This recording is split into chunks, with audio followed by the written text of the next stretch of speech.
ഉമാസുതം എന്ന കൃതിയാണ്. രാഗം സർവശ്രീ.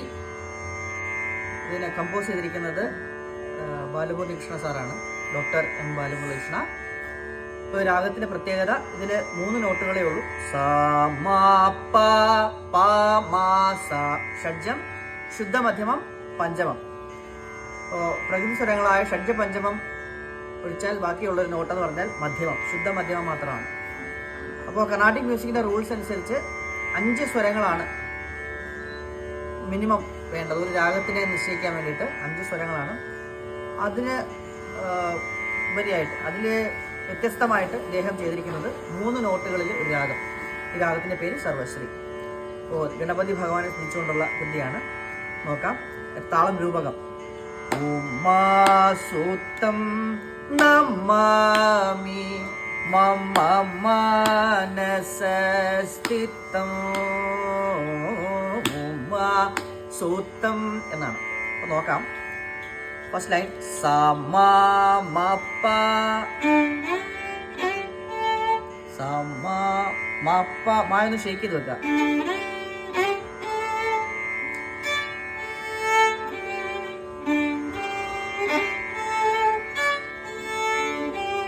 സ മ മ പ സ പ മ. മാറ്റു. മമ്മ പ മമ്മ. ആ പാ വായിക്കണം. മമ്മ പ മമ്മ പ. പായിൽ നിന്ന് മായിലേക്കൊരു ഗ്ലൈഡ് ഉണ്ട്. പ മമ്മ പമ്മ. സ്ഥിതം 2 പോയില്. സ്ഥിതം. പിന്നെ വായിക്കാം. സ മ മ പ സ പ മ മമ്മ പ മമ്മ പ മ മ പ സ മ. സുതം നമാമി മമ മനസസ്ഥിതം. ഉമാസുതം നമാമി മമ മനസസ്ഥിതം. ഉമാസുതം. അടുത്ത സംഗതി, ഇത് 2 പ്രാവശ്യം വായിക്കുക. അടുത്ത സംഗതി വായിക്കുമ്പോൾ സമത്തിൽ നിന്ന് ഉമാസുതം സ മ മ പ നമാമി. അത് സ പ പ മ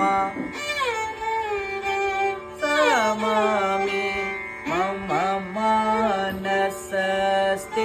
അവിടെ സ്ഥിതം എന്നുള്ളത് പമ്മ. 3 കൗണ്ട്സ് ആണുള്ളത്. അത് മാറ്റി സിംഗിൾ ആക്കണം.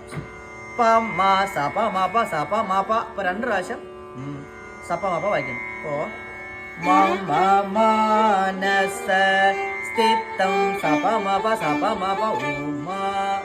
സോറി. സ മ മ പ സ പ മ മമ മനസസ്ഥിതം. ഉമാസുതം നമാമി മമ മനസസ്ഥിതം സ പ മ പ സ പ മ പ. ഇതാണ് എൻ്റെ പല്ലവി. 2 സംഗതിയുണ്ട്. എല്ലാ സംഗതിയും 2 പ്രാവശ്യം വെച്ച് വായിക്കുക.